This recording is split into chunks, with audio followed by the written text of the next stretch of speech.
弟兄姐妹，大家好，平安！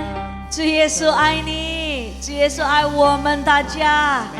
来，我们预备我们的心，我们要赞美他，我们要敬拜他。阿爸天父，我们赞美你，我们敬拜你，我们感谢你。如果今天我们能够聚会，那是因为你的恩典、你的信实、你的慈爱。求你来接近我们每一位。我们要敬拜你，赞美你，让我们在我们的敬拜、我们的赞美能够遇见你，带领我们，带领这个聚会，奉耶稣基督的圣名，哈利路亚，阿们，哈利路亚。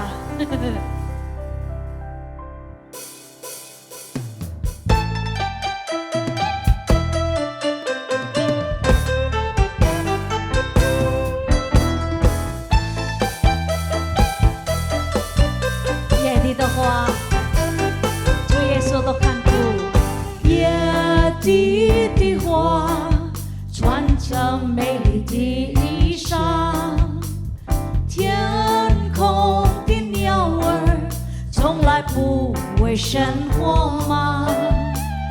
慈爱的天父天天都看顾，他更爱世上人，为他们预备永生的路。一切需要，天父已经都知道。若心中烦恼，让他为你除掉。慈爱的天父，天天都看顾。他是全能的主，信靠他的人真是有福。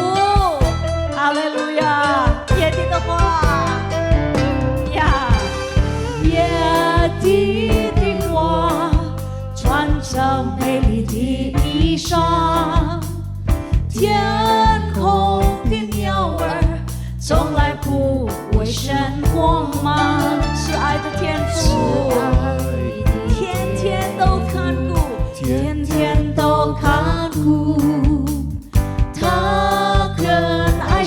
上人，为他们预备永生的路。一切需要，一切需要，天父已经都知道。若心中烦恼，让他为你除掉。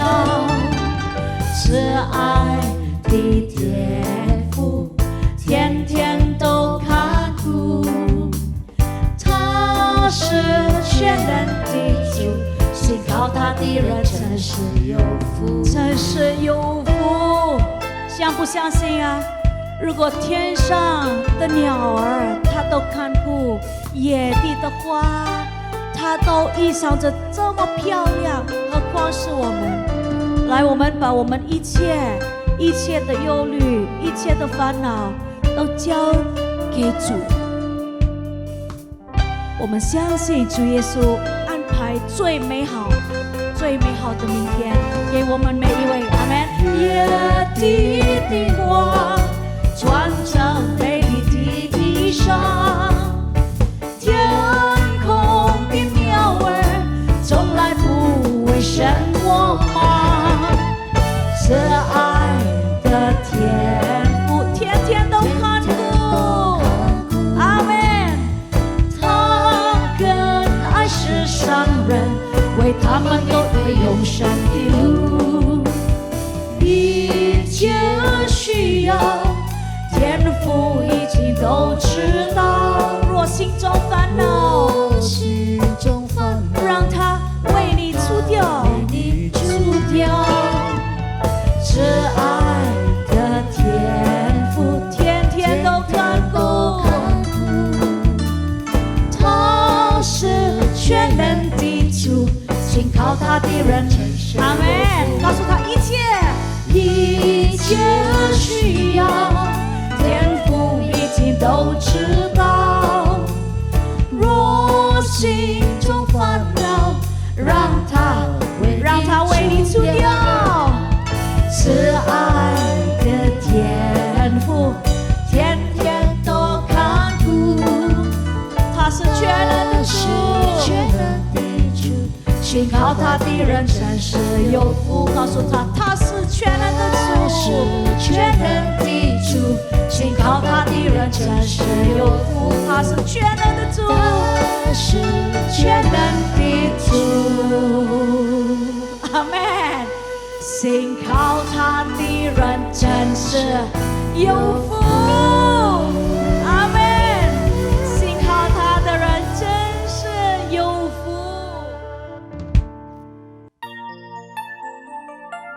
我们感谢赞美你，信靠主的人一定有福。我们感谢赞美你，主耶稣。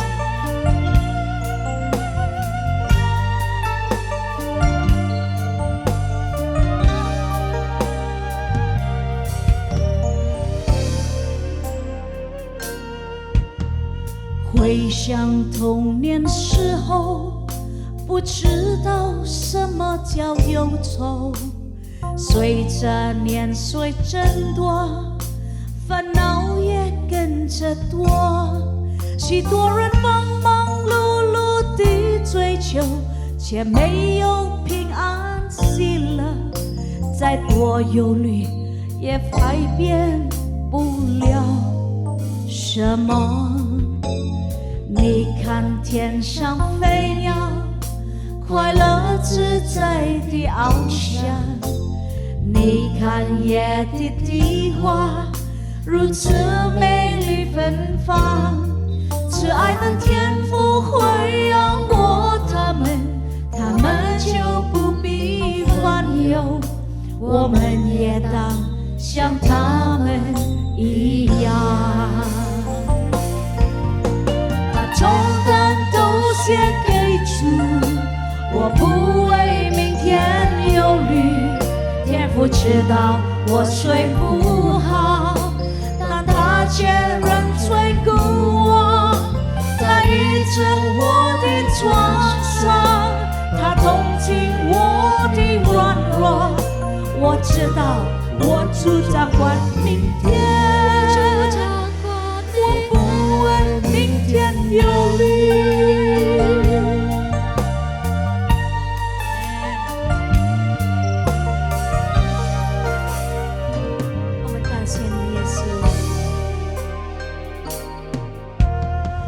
想童年时候，不知道什么叫忧愁。随着年岁增多，烦恼也跟着多。许多人忙忙碌碌地追求，却没有平安喜乐。再多忧虑，也改变不了。阿们。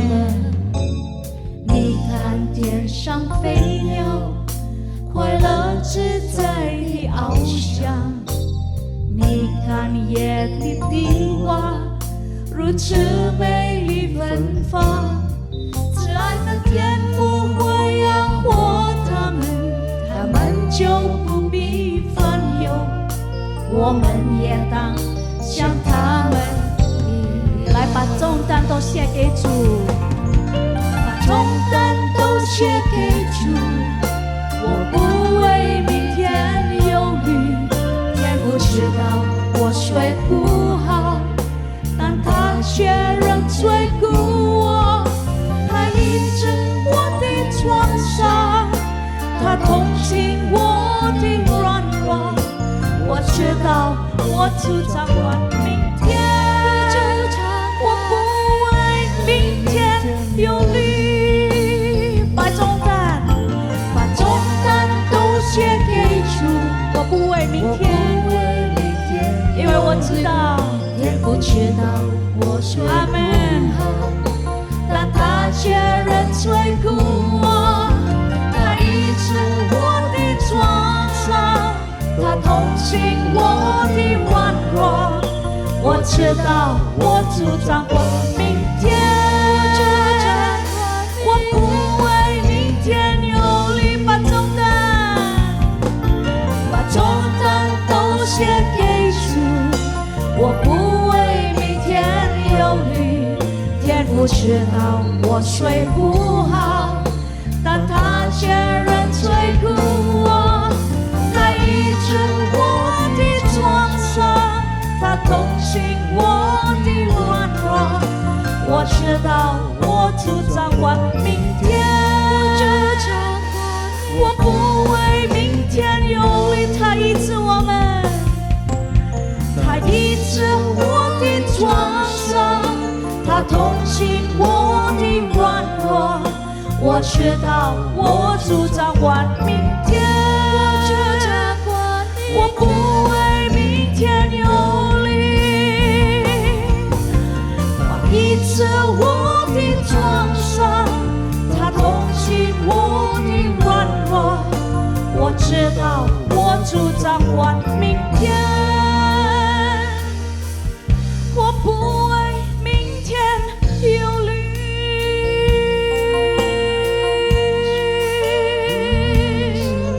不为明天忧虑，不为明天忧虑。我们感谢你，你掌管我们的明天，你掌管我们的明天。我们感谢赞美你，因为我们知道你掌管我们的明天，你预备最美好的明天。你医治我们，你同情我们的软弱。我们感谢你，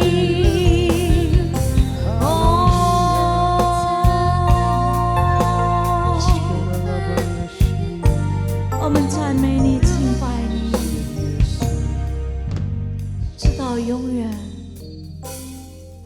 你是我们的一切，你是我们的一切。站在大海边，才发现自己是多渺小；登上最高山，才发现天有多高。浩瀚的宇宙中，我真的微不足道，像灰尘消失也没人知道。夜空的星星仿佛在对着我微微笑，轻声告诉我一切他都看见了。我所有挣扎，我所有挣扎，所有软弱和跌倒，将成为主恩典的记号。当我呼求，当我呼求，耶稣听见我的祷告，千万人中，他心关心我的需要。走过的路，有欢笑，有泪水，都留下主恩典的记号。在风雨中，耶稣将我紧紧拥抱，我深知道他是我永远的依靠。走过的路，走过的路，有欢笑，有泪水，将成为主恩典的记号。告诉他，当我呼求，当我呼求，耶稣听见我的祷告，千万人中，他尽关心我的需要。走过的路，走过的路，有欢笑，有泪水，都留下主恩典的记号。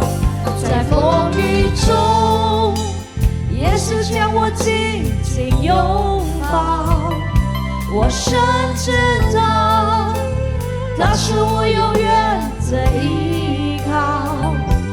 走过的路，有欢笑，有泪水，将成为主恩典的记号。当我呼求，当我呼求，耶稣听见我的祷告，千万人中，他尽关心我的需要。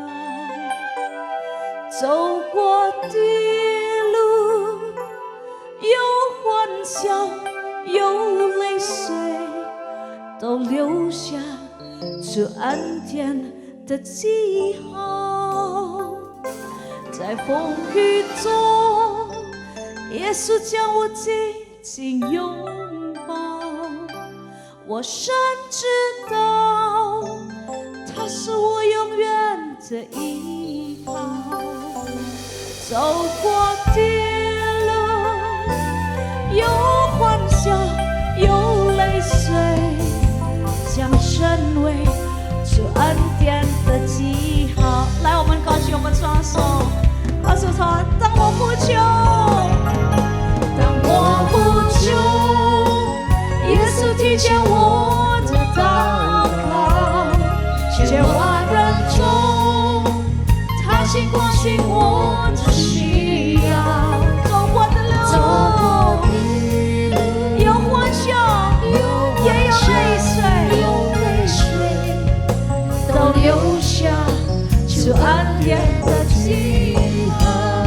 在风雨中，耶稣将我紧紧拥抱，我谁知道他是我永远的依靠。走过的路，有欢笑，有泪水，将成为主恩典的记号。走过的路，有欢笑，有泪水，将成为主恩典的记号。走过的路，有欢笑，有泪水，将成为主恩典的记号。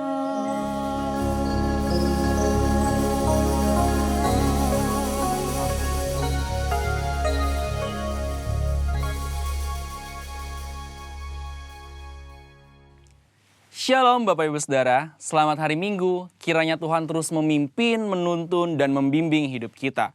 Akhir-akhir ini banyak pembicaraan mengenai nabi palsu. Beberapa orang beranggapan apabila hamba Tuhan atau pendeta berdoa dan bernubuat, lalu apa yang dia katakan belum terjadi, maka hamba Tuhan atau pendeta tersebut dianggap sebagai nabi palsu. Hal ini pernah menjadi perbincangan di awal pandemi bahkan sampai hari ini.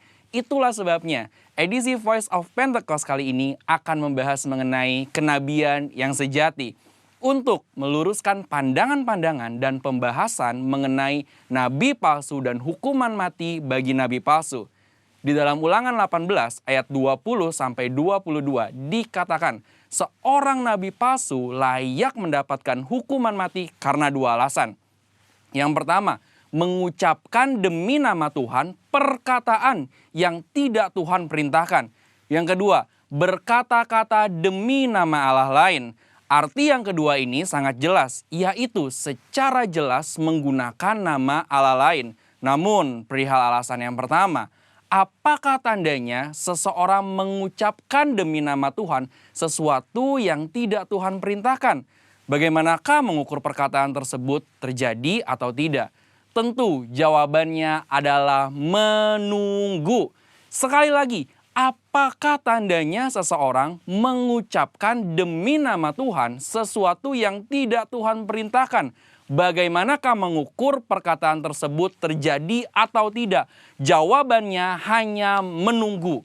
Bisa cepat, lama, atau sangat lama. Seperti halnya mengenai hari penghakiman. Maka dari itu, terjadi atau belum terjadinya suatu nubuatan bukanlah aturan kaku dan kriteria utama untuk menentukan kenabian yang sejati. Melainkan ada beberapa kriteria lain yang lebih komprehensif atau lengkap. Pertama, kesesuaian dengan nabi lain dan firman Tuhan secara keseluruhan. Kedua, berasal dari Tuhan walaupun terkadang tidak sesuai dengan kehendak pribadi sang nabi itu sendiri.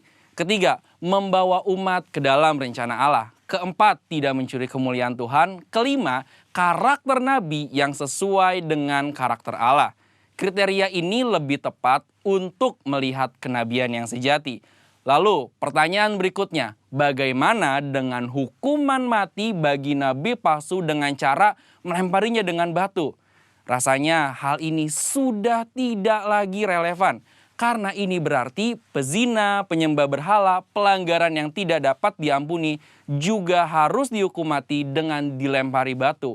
Tercatat ada 36 pelanggaran dalam hukum Taurat yang layak mendapatkan hukuman mati.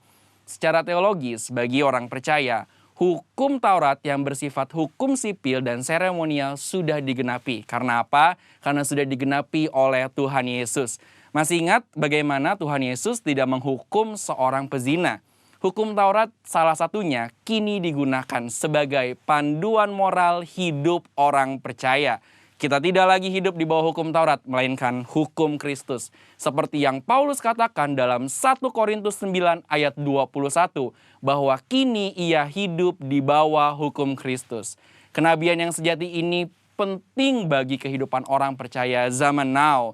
Dari Ulangan 18 ayat 9 sampai 22, kita dapat menarik dua pelajaran, yaitu Tuhan masih berbicara kepada kita sampai sekarang ini. Dan suara kenabian adalah karunia Allah untuk meneguhkan umatnya, sekaligus melambangkan kerinduan Allah untuk tetap dapat berkomunikasi dengan kita. Dan kita sangat bersyukur dua hal ini terjadi di gereja kita. Tuhan Yesus memberkati.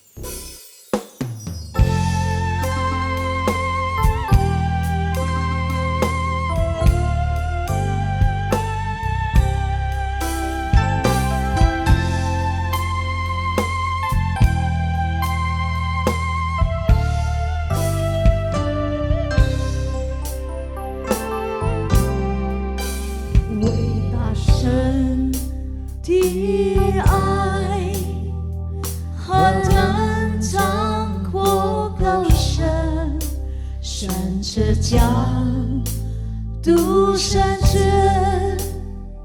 耶稣赐给我。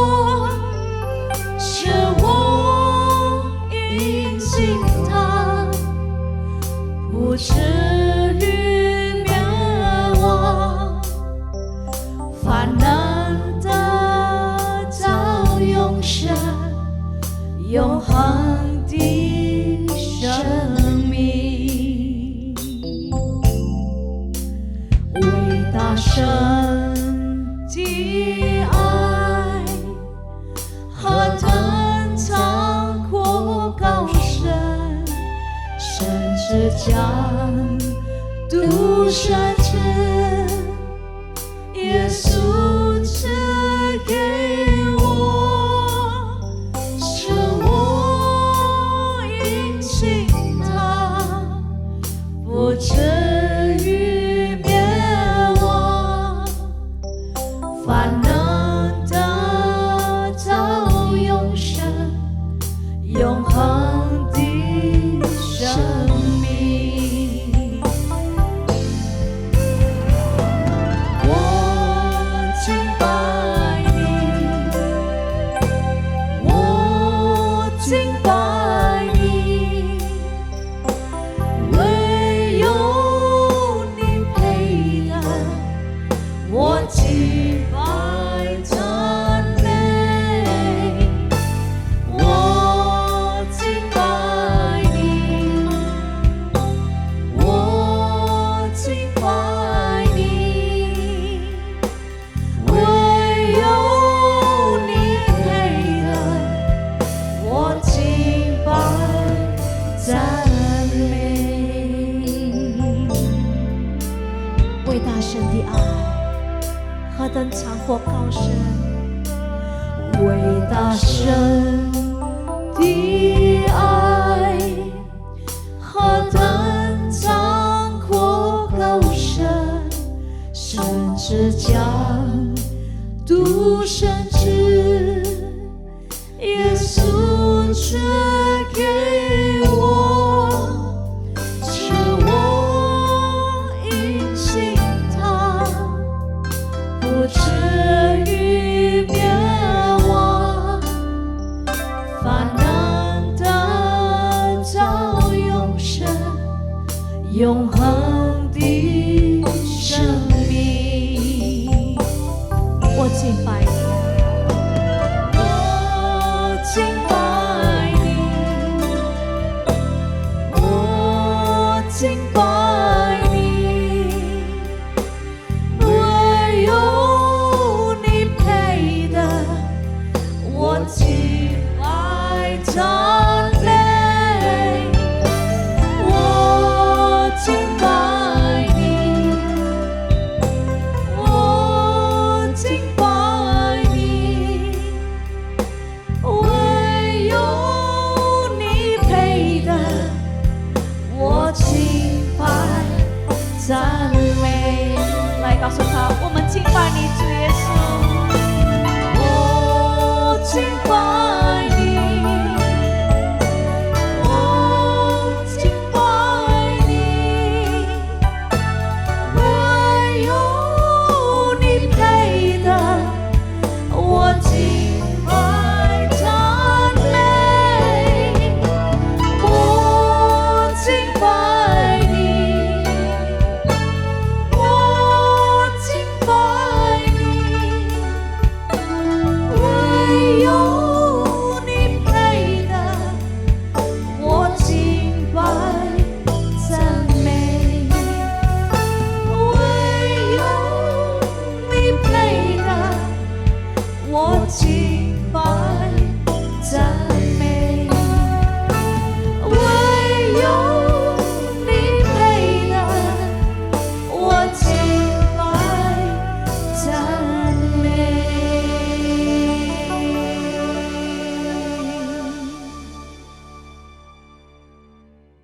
Shalom semuanya. Waktu berjalan begitu cepat, dengan tidak terasa tanggal 4 September tahun 2020, keluarga besar GBI Jalan Jenderal Gatot Subroto berumur 32 tahun. Dimulai dengan satu gereja di Gedung Karsa Pemuda Senayan, Jakarta, yang berjumlah sekitar 400 orang. Sekarang berkembang menjadi 1.200 gereja di dalam dan di luar negeri. dengan jumlah jemaat lebih dari 300.000 orang, dengan sekitar 9.500 school. DNA gereja kita adalah restorasi Pondok Daud. Saya ingat ada 2 hamba Tuhan yang menubuatkan saya menjadi alat Tuhan untuk merestorasi Pondok Daud, yaitu Pendeta Scheng dari Belanda dan Om Damaris yang merupakan penginjil sepenuh waktu pertama di Indonesia. Mereka saat ini sudah bersama dengan Bapa di sorga. Kisah Para Rasul 15 ayat 15 sampai dengan 18 berkata bahwa Tuhan Yesus akan datang kembali dan merestorasi Pondok Daud yang telah roboh. Ini tidak berarti bahwa restorasi Pondok Daud baru terjadi pada waktu Tuhan Yesus datang kembali. Tetapi restorasi Pondok Daud ini sedang terjadi pada hari-hari ini dan akan selesai secara sempurna pada saat Tuhan Yesus datang kembali. Untuk apa Tuhan Yesus merestorasi Pondok Daud? Supaya semua orang lain mencari Tuhan dan segala bangsa yang disebut milik Tuhan mencari Tuhan. Ini berarti tujuan Tuhan Yesus merestorasi Pondok Daud supaya terjadi penuaian jiwa besar-besaran. Apa yang dimaksudkan dengan restorasi Pondok Daud? Dalam 25 tahun yang pertama, sejak tahun 1988, pengertiannya adalah doa, pujian, penyembahan bersama-sama dalam unity siang dan malam. Dalam 25 tahun yang kedua, pengertiannya adalah prajurit-prajurit Tuhan yang gagah perkasa, yang mempunyai gaya hidup berdoa, memuji dan menyembah Tuhan dalam unity siang dan malam, dan melakukan kehendak Tuhan pada zaman ini. Jadi hari-hari ini di tengah pandemi COVID-19 yang sedang direstorasi adalah kita-kita, yaitu saudara dan saya, supaya menjadi prajurit-prajurit Tuhan yang gagah perkasa, yang artinya menjadi pemenang. Untuk menjadi pemenang, maka yang pertama, gaya hidup kita adalah berdoa, memuji dan menyembah Tuhan dalam unity siang dan malam. Artinya kita harus hidup intim dengan Tuhan. Kita sekarang sedang direstorasi untuk menjadi lebih intim dengan Tuhan. Untuk menjadi pemenang, maka yang kedua, kita harus melakukan kehendak Tuhan pada zaman now.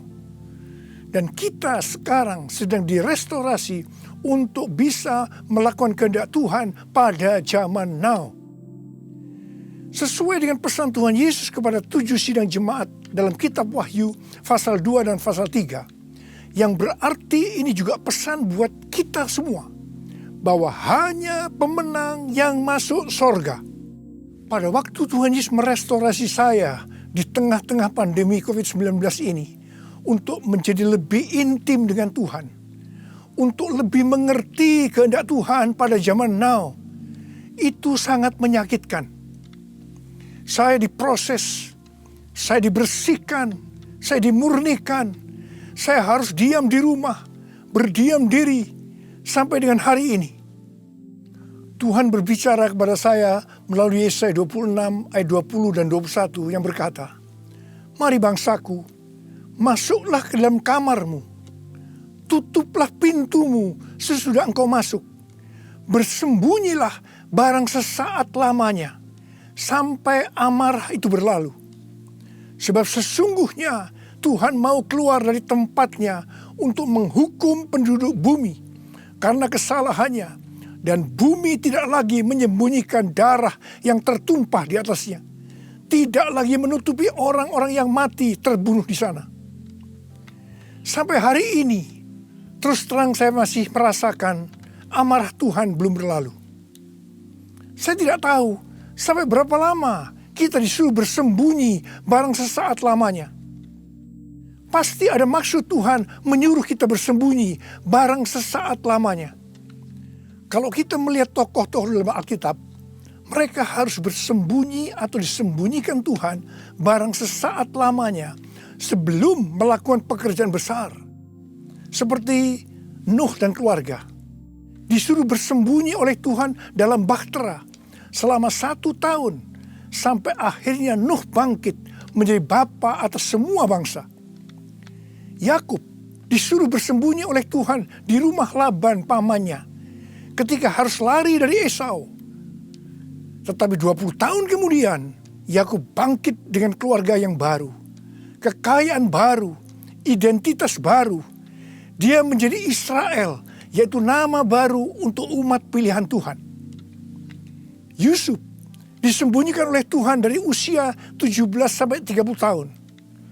Perbudakan dan penjara yang dia jalani menjadi sekolah di mana Tuhan mempersiapkan Yusuf menjadi orang kedua di Mesir setelah Firaun. Musa disembunyikan Tuhan di padang gurun selama 40 tahun. Dan akhirnya Musa tampil untuk membebaskan bangsa Israel dari Mesir. Daud disembunyikan Tuhan selama 15 tahun setelah dia diurapi menjadi raja Israel. Ketika Daud akhirnya naik takhta, dia telah menjadi orang yang berkenan di hati Tuhan. Elia disuruh bersembunyi oleh Tuhan di tepi sungai Kerit.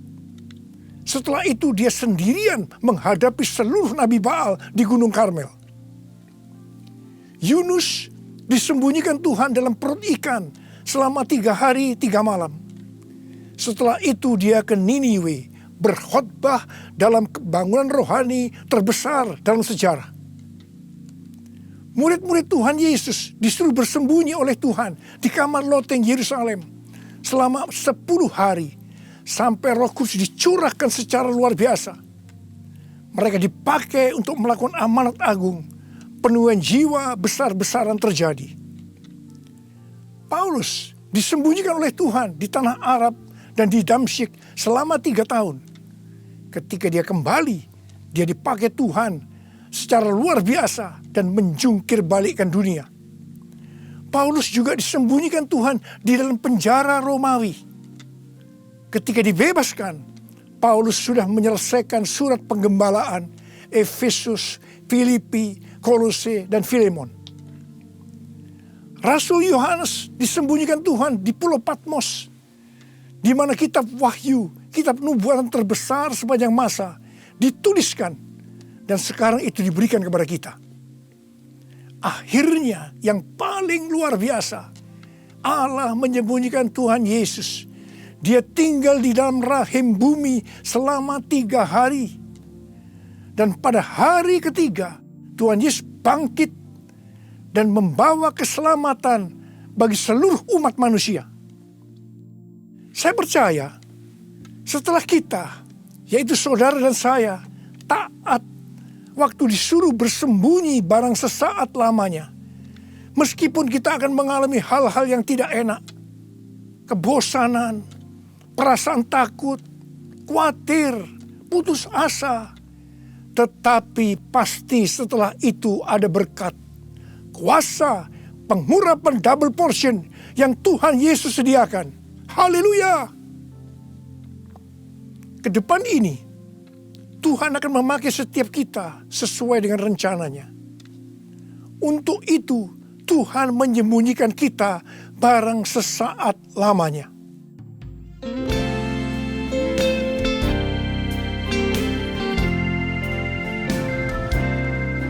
Tuhanku, ya Allahku, Engkau perlindunganku. Hanya kepadamu ku bersujud. Tuhanku, ya Allahku, Engkau perlindunganku. Hanya kepadamu ku bertelut. Aku memuji Engkau, Yesus, menyembah kepadamu. Tuhanku, ya Allahku, Engkau batu karangku. Hanya kepadamu ku bersujud.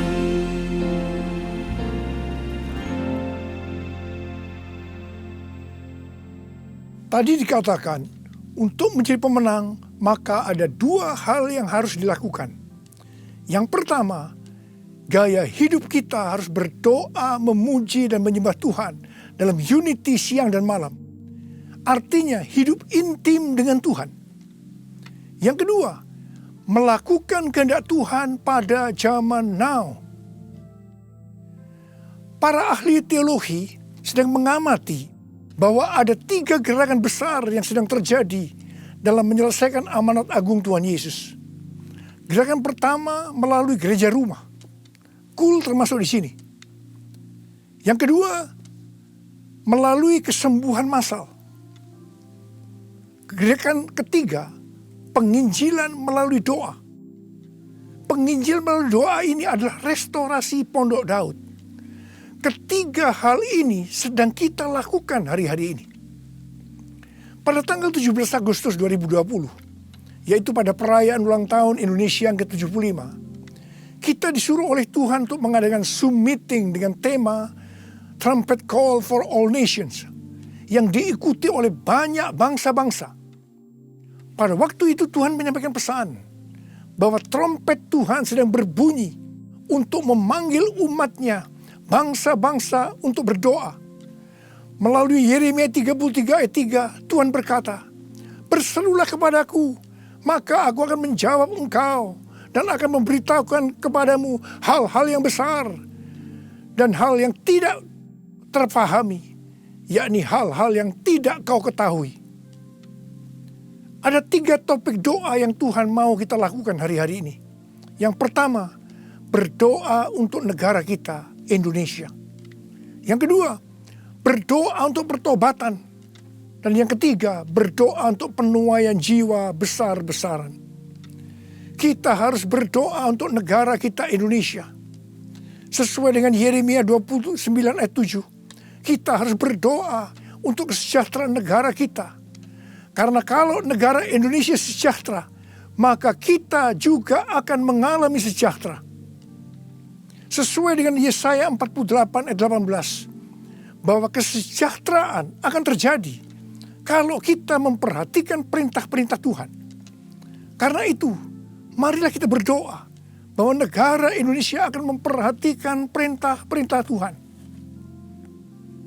Sesuai dengan yang terdapat dalam 2 Tawarikh 7 ayat 13 dan 14 yang berkata, kalau kita melihat Tuhan menutup langit sehingga tidak ada hujan, kalau kita melihat Tuhan menyuruh belalang memakan habis hasil bumi, ini berbicara tentang resesi ekonomi. Kalau kita melihat Tuhan melepaskan penyakit sampar di antara umatnya, ini berbicara tentang COVID-19. Maka Tuhan meminta kepada kita untuk merendahkan diri, berdoa, mencari wajah Tuhan, dan berbalik dari jalan-jalan yang jahat. Kalau kita melakukan ini, maka Tuhan akan mendengar dari sorga. Tuhan akan mengampuni dosa-dosa kita. Dan Tuhan akan memulihkan negeri kita, Indonesia, dari pandemi COVID-19 dan resesi ekonomi. Kita juga harus berdoa untuk penuaian jiwa besar-besaran. Sebelum terjadi penuaian jiwa besar-besaran, selalu didahului dengan kebangkitan doa. Sebelum Roh Kudus dicurahkan di kamar loteng Yerusalem 2000 tahun yang lalu, yang disebutkan sebagai Pentakosta pertama, maka murid-murid Tuhan Yesus semua bertekun dengan sehati dalam doa bersama-sama, yang artinya mereka berdoa, memuji dan menyembah Tuhan dalam unity siang dan malam. Ini adalah prinsip restorasi Pondok Daud. Hal ini juga terus dilakukan setelah Roh Kudus dicurahkan. Penuaian jiwa besar-besaran terjadi. Amin. Demikian pula pada waktu Roh Kudus dicurahkan di Azusa Street yang disebutkan sebagai Pentakosta kedua. William Seymour yang memimpin doa. Semua bertekun dengan sehati dalam doa bersama-sama. Dan penuaian jiwa besar-besaran juga terjadi. Tahun 2013, Tuhan berbicara kepada saya bahwa pencurahan Roh Kudus yang terjadi di zaman now disebutkan sebagai Pentakosta yang ketiga. Sejak saat itu, saya terus berdoa untuk kebangkitan doa di Indonesia. Karena pencurahan yang dahsyat dari Roh Kudus di era Pentakosta ketiga akan terjadi setelah terjadinya kebangkitan doa. Tahun 2020, ketika terjadi pandemi COVID-19, yang luar biasa, terjadi juga kebangkitan doa antar denominasi di Indonesia. Menurut bilangan Research Center, 83,8% gereja-gereja di Indonesia ikut dalam kegerakan doa ini. Haleluya! Selain itu, pada tanggal 8 Juli sampai dengan 17 Agustus 2020, ada acara doa pujian penyembahan 24 jam sehari, 7 hari seminggu selama 40 hari. Dan dilakukan pergantian tugas setiap 2 jam. Acara ini diikuti oleh gereja-gereja antar denominasi di seluruh Indonesia. Dan ini belum pernah terjadi sebelumnya. Bagi saya, semua ini merupakan tanda bahwa pencurahan Roh Kudus yang dahsyat dari Pentakosta ketiga akan terjadi. Kalau kita melihat Pentakosta pertama, demikian juga dengan Pentakosta kedua, itu selalu dimulai dengan doa, pujian, dan penyembahan siang dan malam. Yang berarti ini adalah penggenapan restorasi Pondok Daud. Hal ini juga terjadi pada Pentakosta ketiga.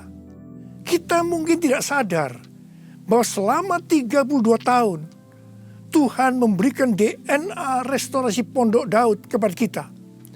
Yang ternyata restorasi Pondok Daud itu untuk mempersiapkan Pentakosta yang ketiga.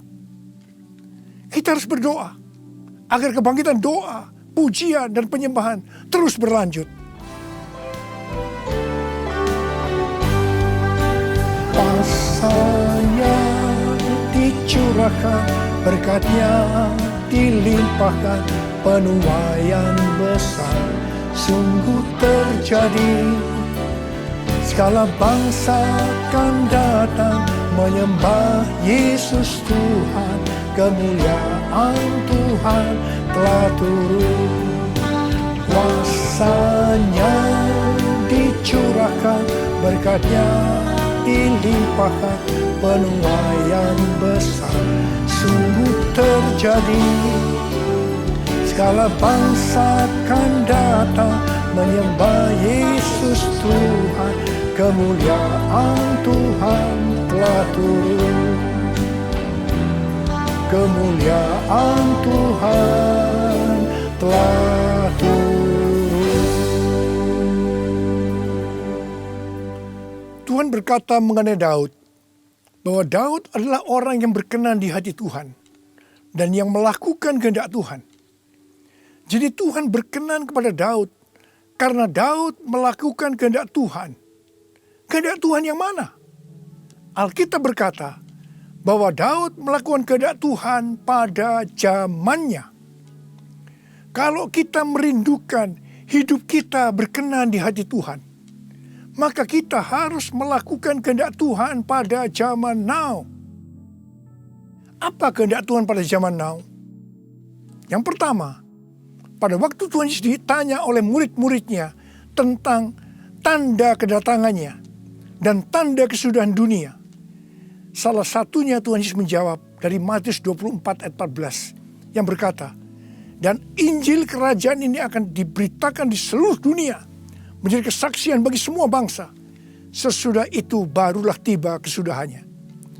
Tuhan Yesus akan datang kembali setelah Injil kerajaan diberitakan ke seluruh dunia menjadi kesaksian bagi semua bangsa. Tuhan Yesus pasti datang kembali. Yang percaya katakan amin. Karena itu Tuhan Yesus memberikan amanat agung kepada murid-muridnya dengan berkata di dalam Matius 28 ayat 19 dan 20.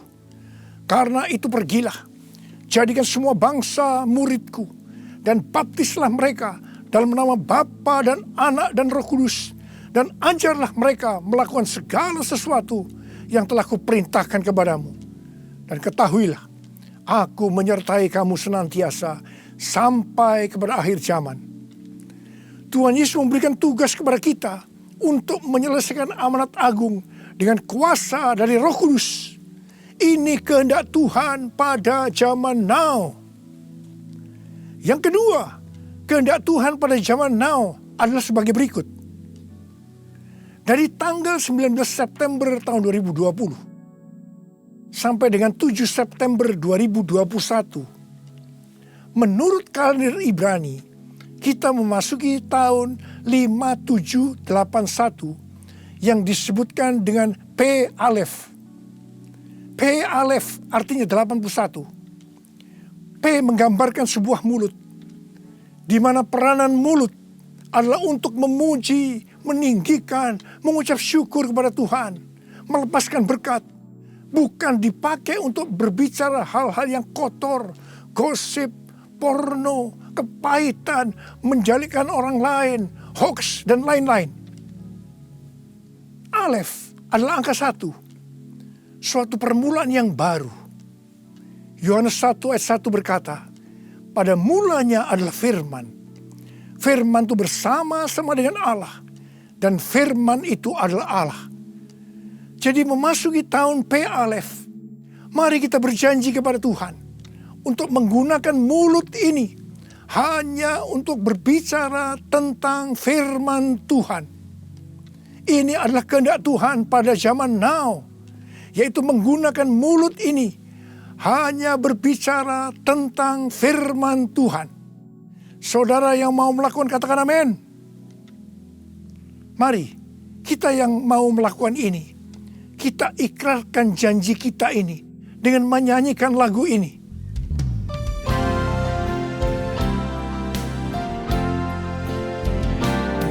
Mulutku penuh dengan pujian kepadamu ya Yesus Tuhan. Sepanjang hari ku beri penghormatan kepadamu ya Allahku. Mulutku penuh dengan pujian kepadamu ya Yesus Tuhan. Sepanjang hari ku beri penghormatan kepadamu ya Allahku. Kepadamu ya Allahku. Uriala basyara bala bala bala bala. Uriala la bara bara bara bara bara bara bara bara. Uriala la bara bara bara bara bara bara bara bara. Oh Yesus, saya mau berdoa buat saudara. Ada berapa banyak di antara saudara yang saat ini sedang disuruh oleh Tuhan bersembunyi barang sesaat lamanya. Mungkin saudara mengalami ketakutan, kebosanan, mungkin kecewa, mungkin ada yang putus asa. Tapi ketahuilah, Tuhan menyuruh kita, menyuruh saudara bersembunyi barang sesaat lamanya untuk merestorasi saudara, untuk menjadi prajurit-prajurit Tuhan yang gagah perkasa, untuk menjadi pemenang, dan hanya pemenang yang masuk surga. Tuhan, berikanlah damai sejahtera-Mu buat anak-anak-Mu Tuhan. Kasihani mereka ya Tuhan, kasihani. Sudah lama Tuhan mereka sedang menunggu-nunggu ini. Terima damai sejahtera Tuhan, terima kesembuhan, terima mujizat Tuhan. Oh ralabashikarabalabalabalau. Tuhan terima kasih. Ya Tuhan terima kasih.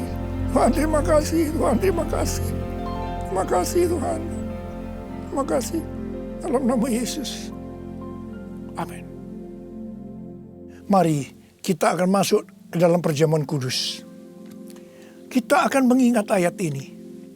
Sebab setiap kali kamu makan roti ini dan minum cawan ini, kamu memberitakan kematian Tuhan sampai Ia datang. Perjamuan kudus adalah perjamuan Tuhan Yesus sendiri. Setiap kali kita masuk dalam perjamuan kudus, Tuhan Yesus selalu berkata, biarlah ini menjadi peringatan akan daku. Karena itu mari, arahkan hati saudara kepada kebaikan Tuhan. kita akan mengingat kebaikan Tuhan. Mari tundukkan kepala. Tuhan, siapakah kami sebelum kami mengenal Engkau? Kami semua orang berdosa. Upah dosa adalah maut. Mati kekal selama-lamanya. Tempatnya di neraka.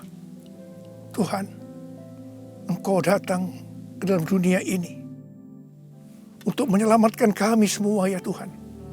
Kau angkat kami sebagai anak-anak-Mu. Engkau berkati kami, Engkau tuntun kami, Engkau bela kami, Engkau tegur kalau kami salah. Engkau sembuhkan kami, Engkau jagai kami ya Tuhan. Dalam masa pandemi ini Tuhan. Itu Engkau ya Tuhan. Itu Engkau ya Aba. Tuhan akan memberkati saudara melalui perjamuan kudus. Tapi Tuhan mau kita makan dan minum dengan cara yang benar. Karena itu masing-masing berdoa. Introspeksi. Lihat keadaan dirimu masing-masing. Jangan menyimpan dosa. Kalau ada dosa yang Tuhan ingatkan saat ini, langsung minta ampun. Ampuni saya Tuhan. Ampuni saya Tuhan. Ampuni kami Tuhan. Ampuni. Minta ampun. Minta ampun. Tuhan, anak-anak-Mu sedang meminta ampun kepadamu. Kasihani mereka Tuhan. Ampuni mereka Tuhan. Ampuni. Ya Bapa, ya Bapa. Ya Bapa, ya Bapa. Bapa, terima kasih. Kami akan masuk dalam perjamuan kudus dengan hati yang penuh ucapan syukur. Dalam nama Yesus kami berdoa. Amin. Mari. Angkat roti di tangan kanan saudara tinggi-tinggi. Sebab apa yang telah kuteruskan kepadamu telah aku terima dari Tuhan. Yaitu bahwa Tuhan Yesus pada malam waktu ia diserahkan mengambil roti. Dan sesudah itu yang mengucap syukur atasnya. Ia memecah-mecahkannya dan berkata, inilah tubuhku yang diserahkan bagi kamu. Perbuatlah ini menjadi peringatan akan aku. Sudah dikasih Tuhan. Bukankah roti yang kita pecah-pecahkan ini adalah persekutuan kita dengan tubuh Kristus? Mari kita makan dalam nama Yesus.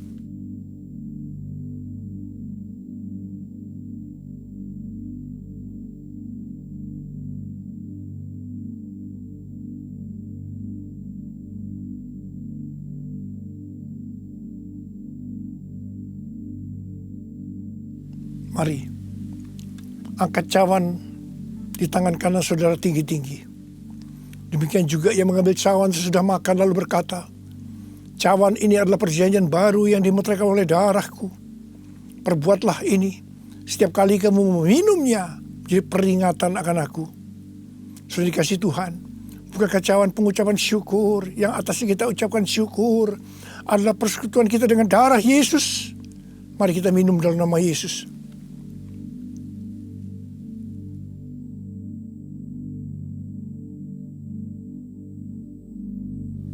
Mari, angkat tangan saudara. Ucapkan syukur dengan suara. Jangan diam. Tuhan terima kasih. Tuhan terima kasih. Kami bersyukur ya Tuhan. Buat kebaikan-Mu ya Tuhan. Kami bersyukur ya Tuhan. Kami bersyukur ya Aba. Kami bersyukur. Terima kasih ya Tuhan, terima kasih. Terima kasih Yesusku, terima kasih Yesusku. Puji syukur hanya bagi Tuhanku. Terima kasih Yesusku, terima kasih Yesusku. Puji syukur hanya bagi Tuhanku.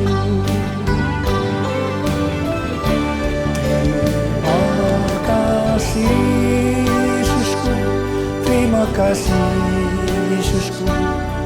Puji syukur hanya bagi Tuhanku. Terima kasih Yesusku, terima kasih Yesusku. Puji syukur hanya bagi Tuhanku. Puji syukur hanya bagi Tuhanku. Puji syukur hanya bagi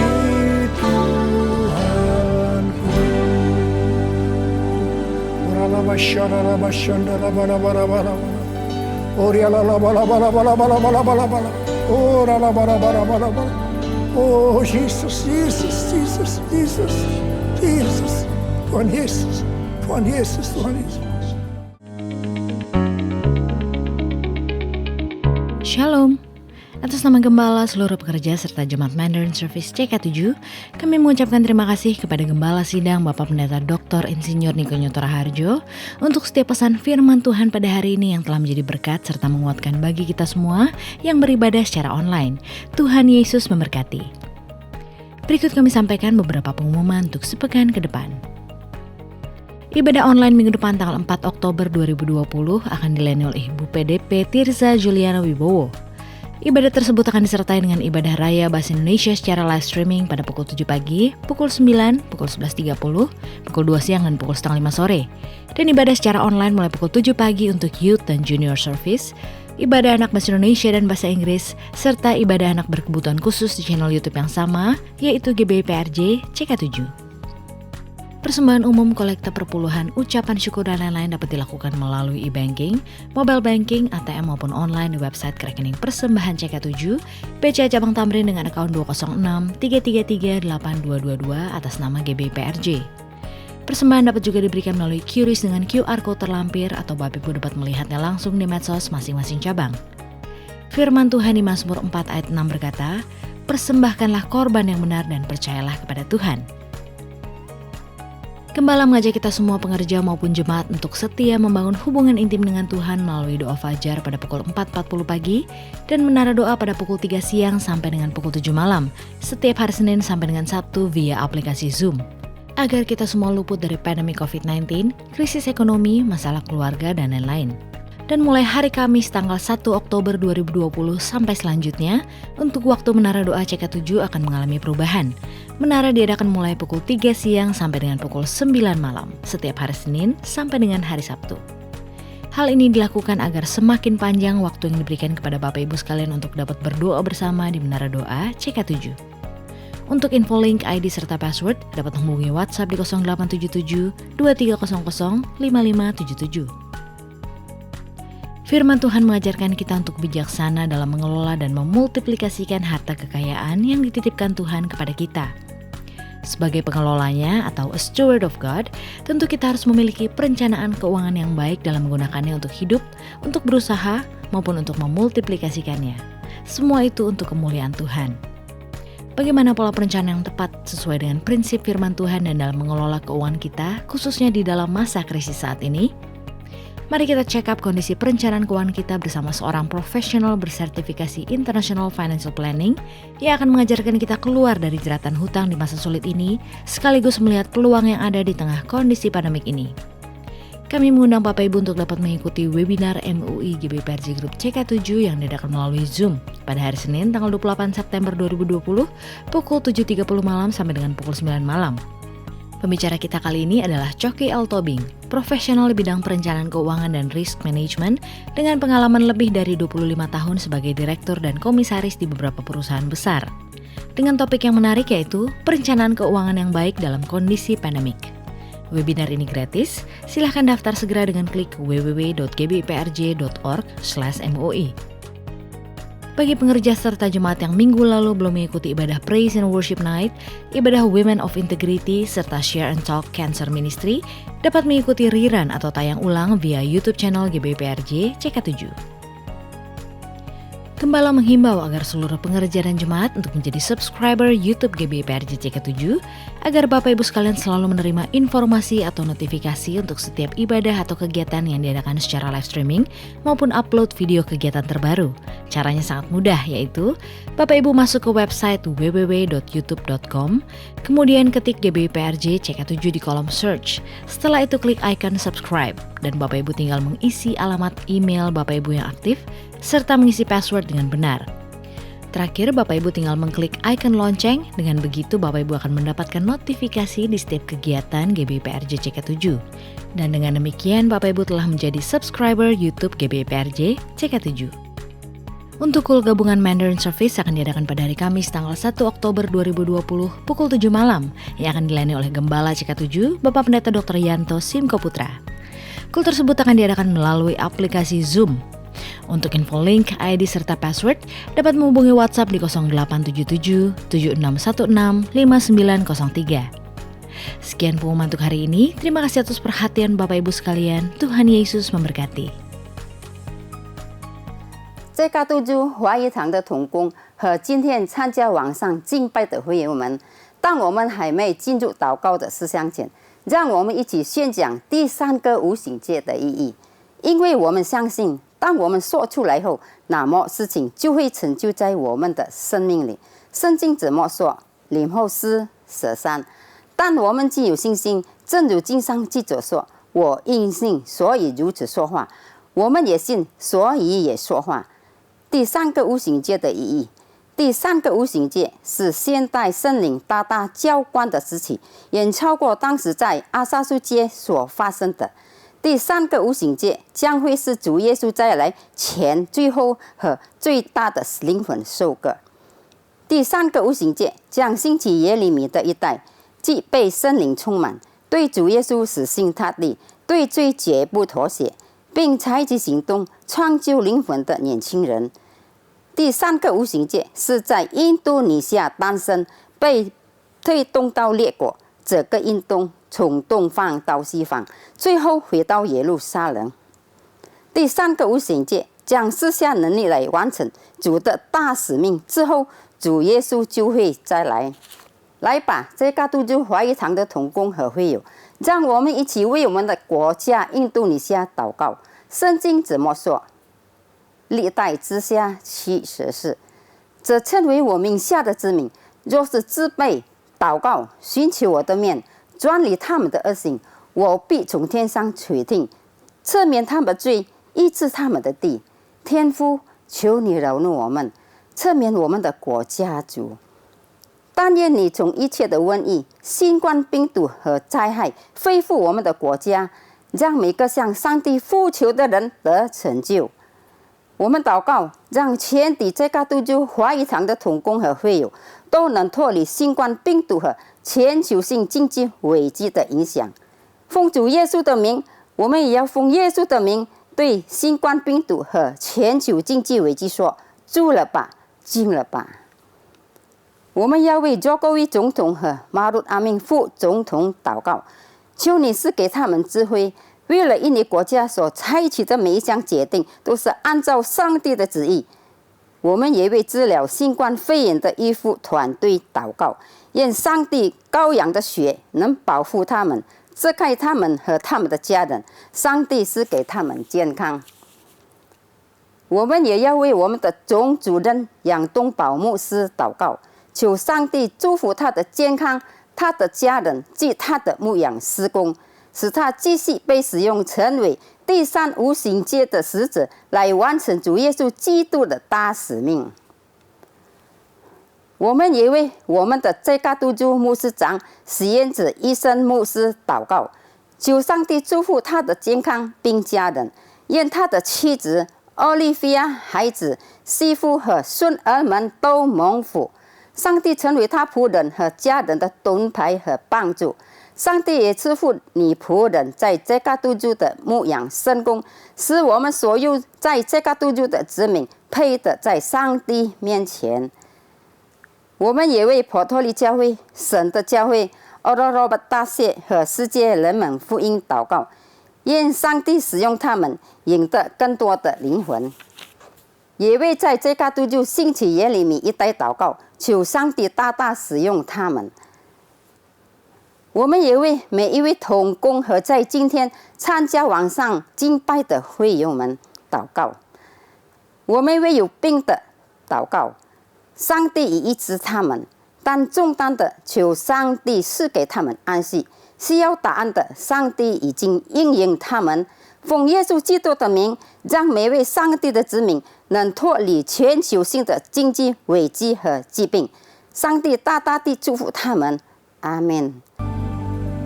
Angkat tangan saudara, terimalah berkat Tuhan. Kasih karunia yang berlimpah-limpah daripada Allah Bapa dalam anak yang tunggal Yesus Kristus, persekutuan yang manis dengan Roh Kudus menyertai saudara sekalian mulai hari ini sampai Tuhan sudah datang menjemput kita di awan-awan dan bahkan sampai selama-lamanya. Yang percaya bersama-sama katakan amin. 一切需要，天父已经都知道。若心中烦恼，让他为你除掉。慈爱的天父，天天都看顾。他是全能的主，全能的主，信靠他的人真是有福。告诉他，他是全能的他是主，全能的主，信靠他的人真是有福。他是全能的主，他是全能的主。